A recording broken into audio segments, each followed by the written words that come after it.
Boulder. Mm-hmm. So I was just going to tell you, we're full in the spring here in Michigan. The dogwood is out, the tulip trees and whatnot are out, the tulips and the magnolia as well. So, but you'll get your spring soon, I'm sure. Well, of course we will, man. Yeah. Well, it is good to have you aboard, folks. If you don't know Richie Furay, 60 years in music, that's a long time. And I want you to kind of go back to when it began and your musical influences. We had hoped to maybe, I don't know if you can hear that, but that's one of your tunes back in the day. Yep. With Buffalo Springfield. There's something. So before that, of course, and you were a founding member with Buffalo Springfield, and then later with Poco. I read somewhere it was a chance meeting with Stills that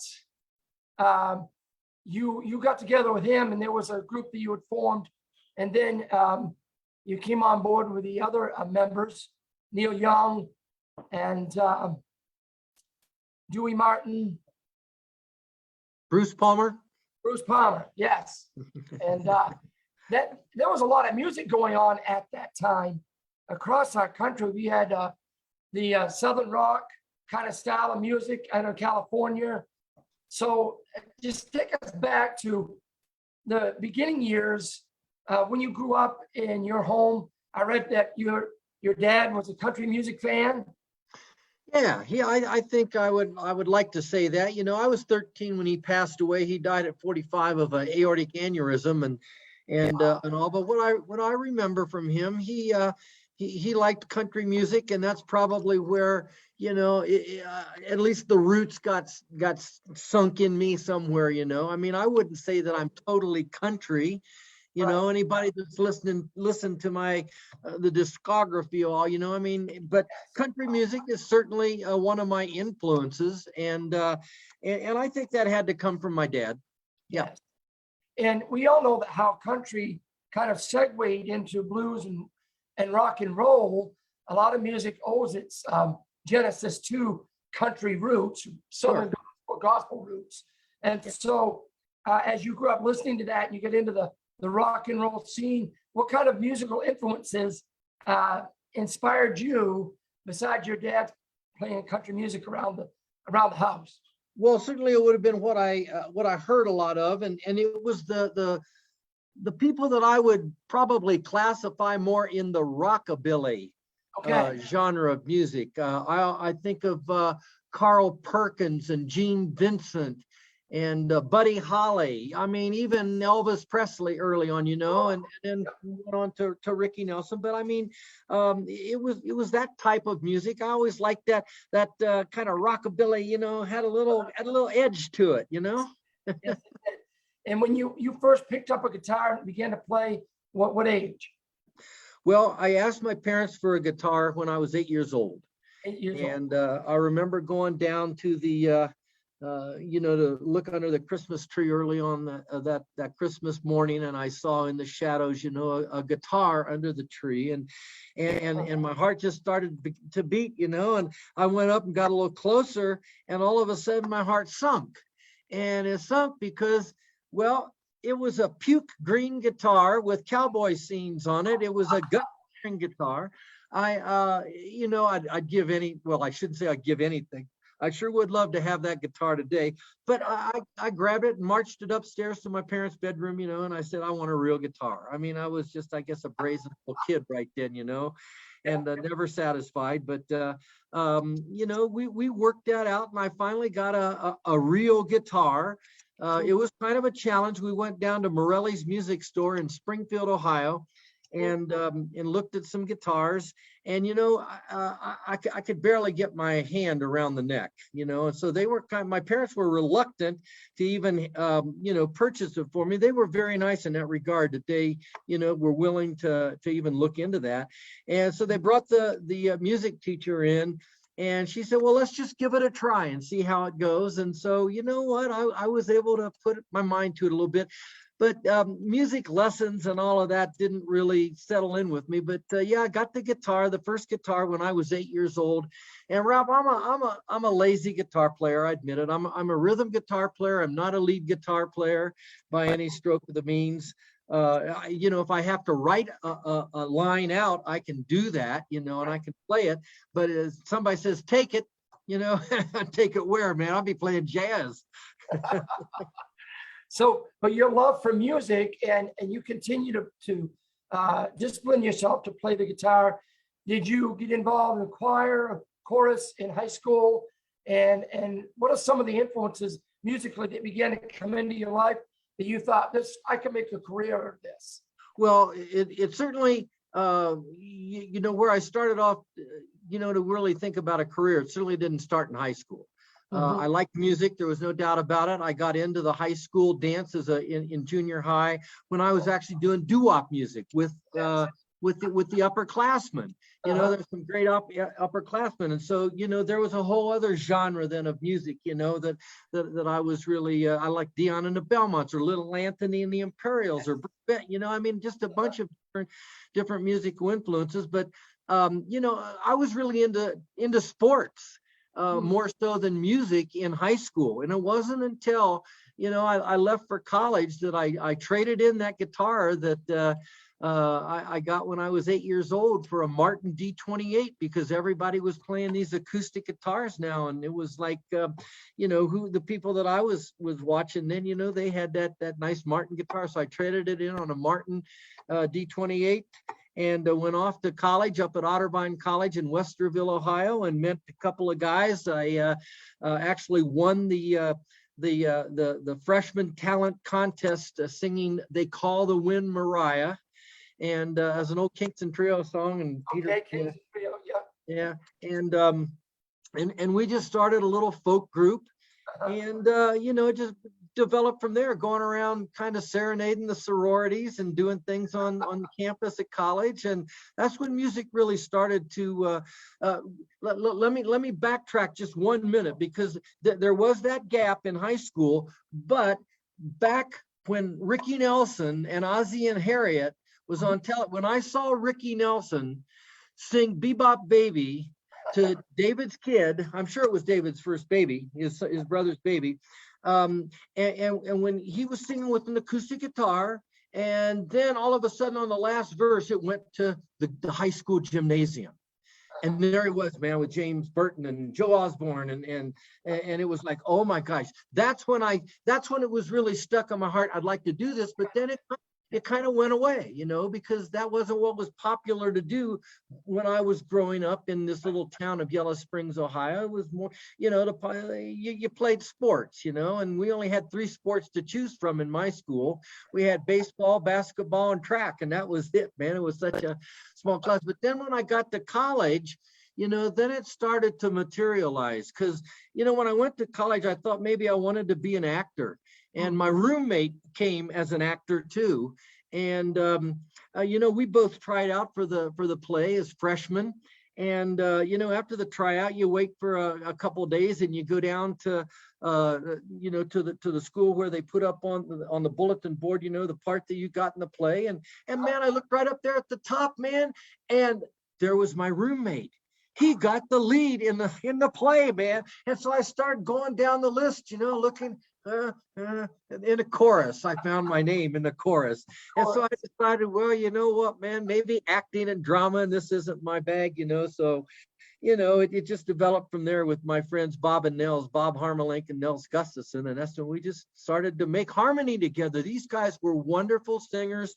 They were in well, Nels was in the a cappella choir, and Bob joined the choir, and they encouraged me to try out for the choir. And, you know, it was kind of a challenge for me because I could read music, but I hadn't really learned how to look at a scale and read that in my head. You know, I could play a note on a guitar and play that note, but and so I didn't know how I was going to do when I auditioned for the a cappella choir, but somehow I made it. I don't know. And that helped me get to New York City. basically. My junior year or my sophomore year, because I dropped out of college my sophomore year at Christmas time. I had a ruptured appendix. Mm. And my friends Bob and Nels and I had you know, the a cappella choir was going to take a tour of the East Coast, and they had a stop off in New York City, and we had a day off. And Nels Gustafson, who could sell you anything, man, he said, we're going to go down into the Village, man, and we're going to play. We're going to play some. We're going to go down, and we're going to set that place on fire, man. And so I talked the school into letting me go. I must find all kinds of release forms, because, you know, I had to drive back and forth from my hometown up to Westerville, you know, to rehearse with the choir. But they let me go in the springtime. And when we got to New York, we went down in the Village, man, and Nels got us into 2 or 3 different places to play. He just, you know, on the door. Now, here was the catch on that. The catch on that was, and I particularly remember from the Cafe Wa, was the fact that when we went in to play, they were actually turning the audience over. In other words, it back in New York at that day and age, it was like people were, you know, it was a tourist attraction, and you would come and you would hear said entertainment, and then they'd rush those people out and bring in a new audience, and they'd do it over again. Well, we became the transition group in between the listening and watching. When you thought there were numbers and hey, this is good, but then you started noticing that. Wow. So, but that's where I met Steven Stills back there when we went back in the summertime, and he was playing at one of the little clubs that we played at that we went in the spring and played at. It was a little different setting than the Cafe Wa was. The Cafe Wa was a little more professional club, where the Four Winds that we played at, where I met Steven, was really a pass the basket. I mean, you know, they had like 4 or 5 different groups that would come in and play and pass the basket. And then, you know, you'd work from 6 in the evening till 4 in the morning, you know, doing something like that. So, I mean, it was a long, but when Bob and Nels and I came back to New York City in the summertime, Steven that's what he was doing. He was passing the basket, and so we all started, you know, we played the same nights, you know, he would play and we would play and another group would play, and there were probably 3 or 4 groups that played, you know, and so we struck up a good friendship. Wow.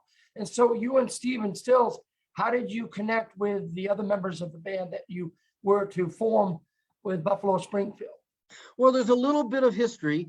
There was a guy named Eddie Miller back in New York at the time, and he had the idea that he was going to put on this off-Broadway play, and he needed a group that was similar to, like, say, the New Christy Minstrels or the Serendipity Singers.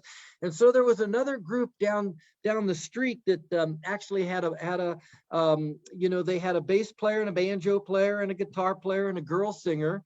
And so he took that group and then took me and Bob and Nels and took Steven Stills and put that group together, and we became the A-Go-Go Singers eventually, named after the Cafe A-Go-Go in New York. But so it was there that you know, in a 6-month period of time, we did that off-Broadway play that was off Broadway in 2 weeks. It was a quick run. We did a quick run. We made a record for Roulette Records. We did an on-Broadway Tonight television show for Rudy Valley, and we did a supper club tour of Texas, and then it broke up. And Steven went off with that one group that I told you about and worked his way across Canada. He met Neil Young in Toronto at the time and went all the way to California. And, you know, I saw things pretty much over for me. But I still had the bug that something was going to happen, you know, but I needed to eat. And so I got in touch with a cousin of mine who was an executive at Pratt & Whitney Aircraft up in Connecticut. And he gave me a job. He said, "Are you going to stick around for the gold watch?" And I said, "Well, of course I will, you know." And, you know, I had a girlfriend at the time that lived in Massachusetts. And I thought, well, this is, you know, it's all over for me. This is the direction I'm going to go. And so I started to work at Pratt & Whitney Aircraft until a friend of mine who lived across the street from me when we were living in New York, Graham Parsons. Yeah. he brought a record up to me when I was working up there, and he said, "You got to hear this record, man, because this is different. This is something you've never heard before." And it was the Byrds' first record. Wow. And it was amazing, you know, and that's what I said, just with that same, you know, intensity that you, wow. Yeah.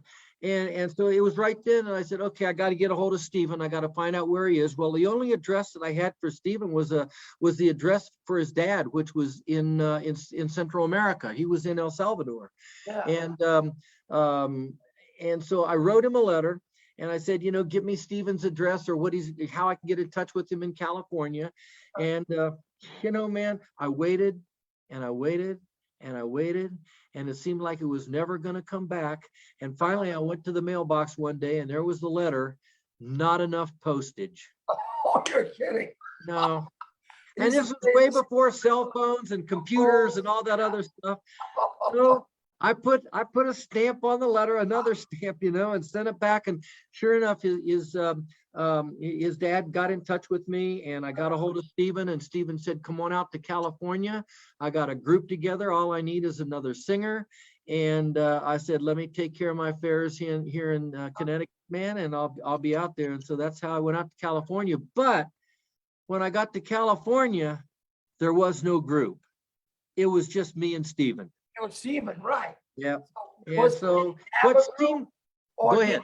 Did he have a group, or did it break up before you get out there?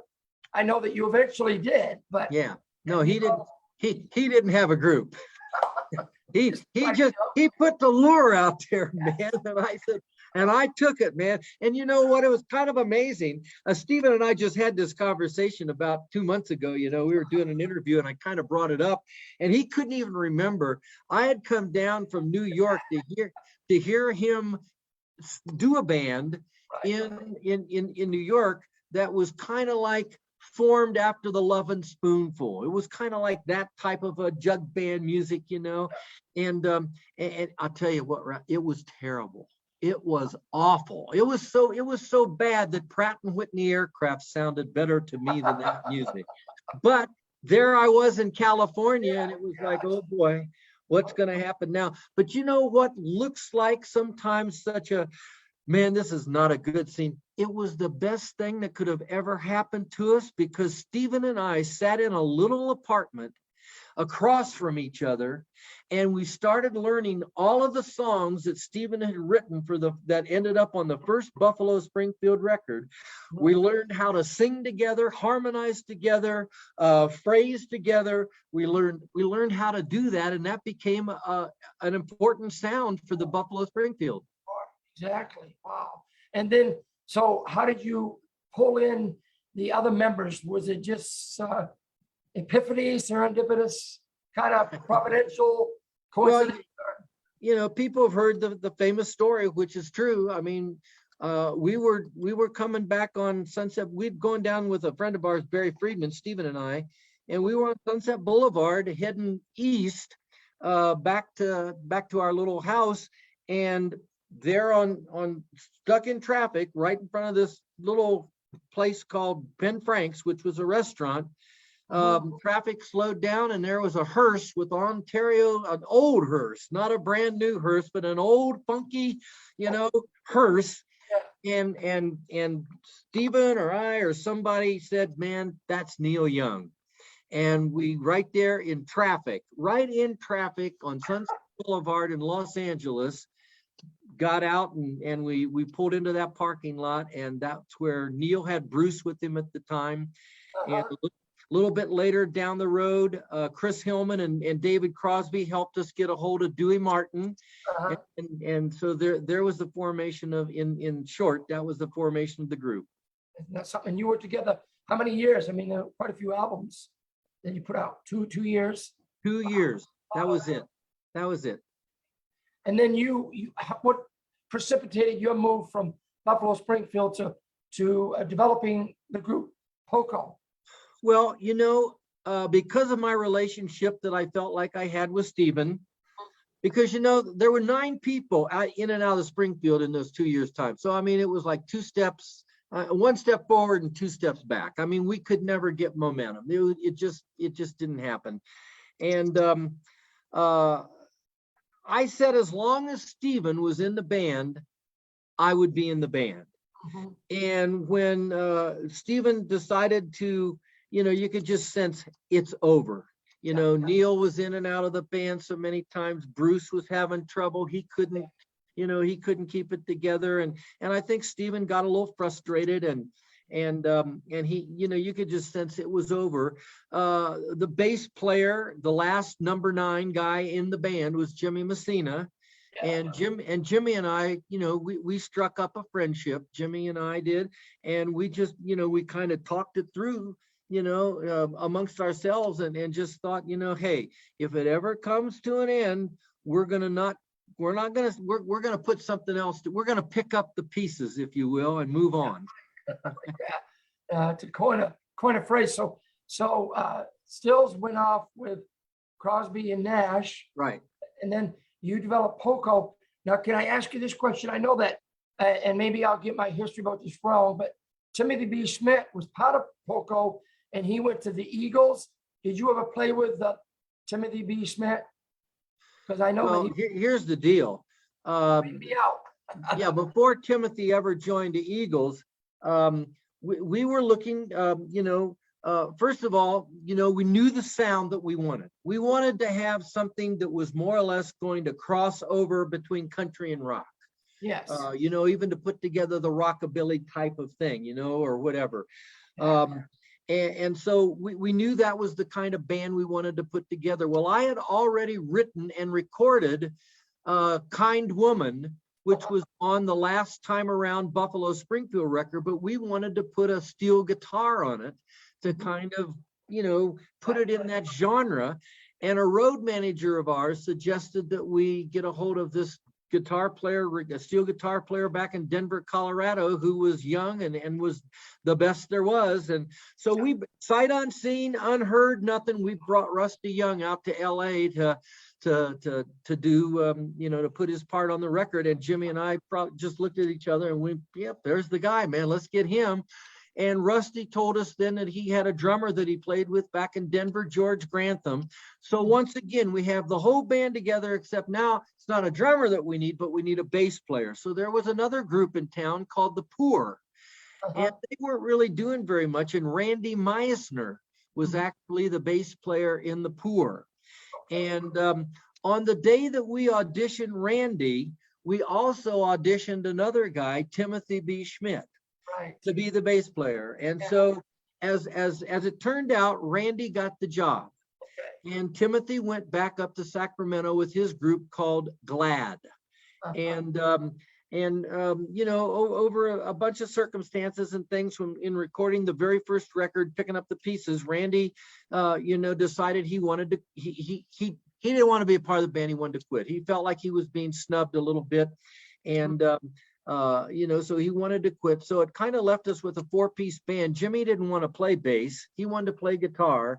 So we went on, a road manager and I went up to Sacramento and actually went to a gig that this group Glad was playing. And that's where I asked, if Timothy would like to join the band. And he said, when he saw us out in the audience, before the show, whatever, he said he knew why we were there. And he joined the band. And so he was with the band for he was with the band longer than I was, I think. Wow, that's amazing. I know that a few years ago, trying to connect with him, I had seen somewhere that he was still trying to produce some stuff recently. Got an album out and had some concert dates, Timothy B. Schmidt. Yeah, I played a couple with him. Did you really? Yeah, I opened up for him on a couple of shows. Yeah. That's cool. So tell us in all of this, what led you to faith? I see that on your website here, talk about an inner optimism that sort of drove you into music, and you've kind of, I could see that as you're sharing, and you've really got a hold of all the facts and names. So, through the years, you've, I'm sure, kept that tenacity of remembering all that God has brought you through. But was there a point in time where the success maybe disillusioned you to the inner satisfaction that maybe you're missing in your life, spiritually speaking? Was there a connection to somebody who shared the gospel? That Well, kind of, yeah. yeah. But here's how that all came about, which is a kind of an interesting little story. We had recorded A Good Feeling to Know, the album A Good Feeling to Know with Poco. Yep. And we, I tell you, Ralph, we thought that this was really going to be the song and the album that would launch us into another level of, of success. Because the one thing that Poco at the time when I was in the band, that we just could not seem to get was that hit record. We couldn't get an AM record. We had all the FM music playing that we wanted. I mean, it was terrific. And the concerts, we did were fantastic and all, but we couldn't get that hit record. And so when we recorded A Good Feeling to Know, we thought that was the ticket that was going to get us launched into that next genre. And interestingly enough, at the same time that album came out and that single came out, there was another group in Los Angeles that recorded a song called Take It Easy. And it started, I mean, we're driving, to some SUNY back in New York, a state university and listening for Good Feeling to Know, and all of a sudden we hear, well, I'm traveling down the road trying to listen my load, and it's like, that's when my heart sunk. And there was a change there because, up until that point, it was still all about the music to me. But then there was something else that I was just seeing, I'd watch Steven, go off and Neil off to success. Jimmy had left and now he was working with Kenny Loggins and they're, starting to chart. And, Randy Meisner had left the group and he's now the bass player in the Eagles. And I'm just thinking, man, I'm being left behind here. What's going on, And it was frustrating. And so it really grabbed a hold of me to where I went to David Geffen and I talked to him as he was a friend of mine at the time. And he said, well, listen, I know that Chris Hillman from the Byrds and J.D. Souther, who's a writer for the Eagles, they're looking to do something. Why don't we just put together another Crosby, Stills and Nash? And I thought, I've been at this for 6 years. And that's all I have to do is get together with these guys and I'm going to, and it was like, okay, I'm going to do that. And so I quit Poco and got together with Chris and JD and we started a band. Now here's how I came to the Lord though. Nancy and I, who we've been married for 55 years now, but at the time it was about 7 years. And I remember Chris wanting this guy named Al Perkins to join the band. And I didn't want Al Perkins to join the band. Now, why didn't I want Al Perkins to join the band? Chris said, man, this guy, he's a great instrumentalist. He can play guitar, he can play steel guitar, he can play dobro, he can play banjo, he can play, whatever you want. And I said, yeah, but he's got this little fish sticker on his guitar that says, Jesus is Lord.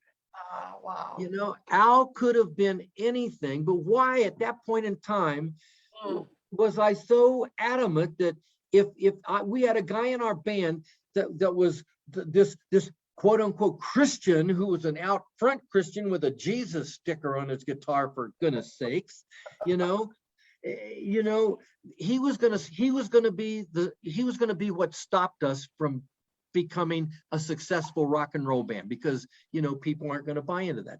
Al could have been anything. He could have been a womanizer. He could have been a drunk. He could have been a drug addict. He could have been anything, but he was a Christian. Now, why was I thinking in those terms? I don't know why I was thinking in those terms, but anyway, Chris went out. Al joined the band. Al led me to the Lord. Wow, isn't that amazing? Wow. I think that you correct me if I'm wrong, but I think that he and Johnny Cash had some connections because in reading Man of Black, I think Al Perkins and Cash, they were together. He was one of his instrumentalists or something. And it must have been later after that because Johnny got into the drugs and the uppers and downers. And I think Perkins became a Christian maybe just after that. And so I'm just trying to put my head around. Well, I don't know if that's you might have to go back and research that again because I mean Al was a Christian as long as I had known him. May have been another. And I'm not sure what his relationship was with Johnny Cash. I don't know. May have been another Perkins, but Yeah. at any rate, he led you to the Lord. Yeah. And then did you continue with the band? The other band members? I did continue with the band. I did continue with the band for a while. We went on tour, but you know, when we came back from one of the tours, you know, I found out that Nancy wanted a divorce.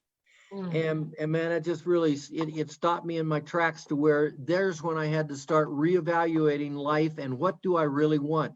Because now it wasn't just about the music. I was being driven to be a rock and roll star, just like Stephen and Neil and Jimmy and Randy and Timothy and, well, not Timothy at the time, but so I was being driven. And so I wasn't really even thinking straight. All I knew at this time was that my family, you know, was gone. And that part I had to evaluate. Is this what I want? Or do I want to see my name in lights, you know? And so I actually chose, you know, my family. I wanted to put that back together. And it happened during the time that I was actually doing, we were doing the second Souther Hillman Furay record, recording it right up the street here from where I live, another 5 miles up the street at Caribou Ranch. And that's where Nancy told me, get my stuff out of the house, you know, I mean, it's all, and here I am, man. And Caribou was like 1.5 miles from my other house. And it was like, oh my gosh, man, it's all, life is hard, you know, and it's not, I mean, it was ugly. But I had some friends that helped me get through it. Nancy came up to the studio probably within a week of finishing up that record, of which, by the way, man, was recorded with Tom Dowd, one of the greatest producers of all time. And you know what, man, I don't even hardly remember recording that album. I mean, my mind was just so, it was just crazed out.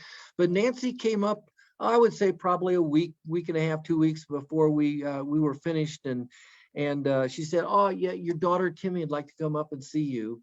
And I said, oh, great. So she came up and that's what the first little breakthrough that we started talking about putting our life back together, you know, and our marriage back together. And so you did, and the rest is history. Yeah. You just told me you celebrated 55 years not long ago. Yeah. And so what are you currently doing? You've got this album out and you're crowdfunding a documentary, but this album is a country album? It is a country album. It's country in the sense that, yeah, man, it's like, goodness sakes, I'm going to be 78 years old next week. And here I am, and I got more stuff going on right now than I think I had when I was, you know, 48 years old or whatever. But a good friend of mine, Val Gray, Val was, I don't know if you know who Val is, but he was a producer of the year for Betty Davis Eyes. He worked with Linda Ronstadt. And James Taylor as an engineer for Peter Asher. And Val and I had been friends for 60 years, man, back in, you know, in LA. And he came to me at a benefit that I was doing in Los Angeles for autism. And he said, would you like to make a record? Now, he recorded one record with me before called I Still Have Dreams, which was back in 1979, but we hadn't really talked about anything since then. And he came, would you like to make another? And I said, well, what you got in mind? He said, well, maybe, you know, let's do some country hits. And I'm thinking, well, what does that mean? You know? And so we started putting songs together. And when the first song that he sent to me was a song that I had heard that I had wanted to record forever, ever since I heard it. And when that was his number one song and that was my number one song, I said, we can make this work. And the song was a song by John Barry called Your Love Amazes Me. I don't know if you know the song or not. Yes. And I mean, it was terrific because when we got through with the 14, we recorded 14 songs in 4 days at Blackbird Studios in Nashville back in 2019, November of 2019, but then everything collapsed because of COVID. Right. And so we've been waiting for 2.5 years to get this record out. You know, I'm 3 years older now, man. And it's like, oh my gosh, I got to go out and support this thing. But that's what it is. It's country songs. I mean, Ralph, there's songs that have just, they've been special to me somewhere along the way. We even got a Ricky Nelson song in there. We recorded Lonesome Town. Yes. We did Keith Urban's Somebody Like You. We did Leanne Womack's I Hope You Dance. We did Buddy Miller's Written in Chalk. We did Lone Stars, I'm Already There. So, Colin Ray, In This Life. I don't know if you know the song. I know a lot of his stuff. Yeah. Oh man, we just recorded so many great songs, and I am so thrilled. As to, people are starting to hear it now, and it was picked up by BMG, so BMG is releasing it and putting a big thrust behind it, and so we'll just have to see where it goes. Yeah. So is it available now? Actually, no. Let me see if I can. I think the record itself is coming out on June. Put that down. July 8th. July 8th. I think it's coming out. Oh man, I had that written down. I don't know if I can. Can I just? Pardon? You try to find out when you've got. Well, David. I've got a note. And I don't know if I lose you, if I just do this little flash or something. Fine. So why don't you text me, and my next interview with Eddie DeGamo, I will mention it to our fans and our followers on Facebook. So, sure. Yeah, for sure. You did this in 2019. There's a crowd-funded documentary coming up. And that documentary is coming out next year as well. I mean, it's like. I hope I'm still around to see it all happen. And also, you're pastoring a church in Colorado. Tell us about Actually, I stopped pastoring on Christmas Eve of 2017. Okay. So I pastored for 35 years. And, I had the year before that, 2016, right at Christmas time, I had Bell's palsy. And, I just got to thinking, I was probably, 73, 4, 70, I don't know, in mid 70s. And I just got to thinking, with Nancy, I said, we don't know how much time we got, that's in the Lord's hands, it's like we live day by, but maybe we should just spend a little more time thinking about ourselves without having this other responsibility. And so I retired from the pulpit ministry, but not necessarily. You never retire from the ministry. No, you don't. Especially with the love of God's word. And I've read some of your posts on your Facebook, and politically we're right there together. I mean, I was like, yes, that's good. I was going to go and befriend you today because I saw that you looked at my random. And what I like about what you put on there is you've got all these great scriptures that back it up and that just make us feel good because it's the truth of God's word. So I had my limit though, so I have to wait till somebody drops off. But I had a friend of mine that say he put on a comment, and he's a well-known musician. He said he put a comment on it, and those disinformation truth people, they wiped him off. They said, no, you can't put that up. So crazy.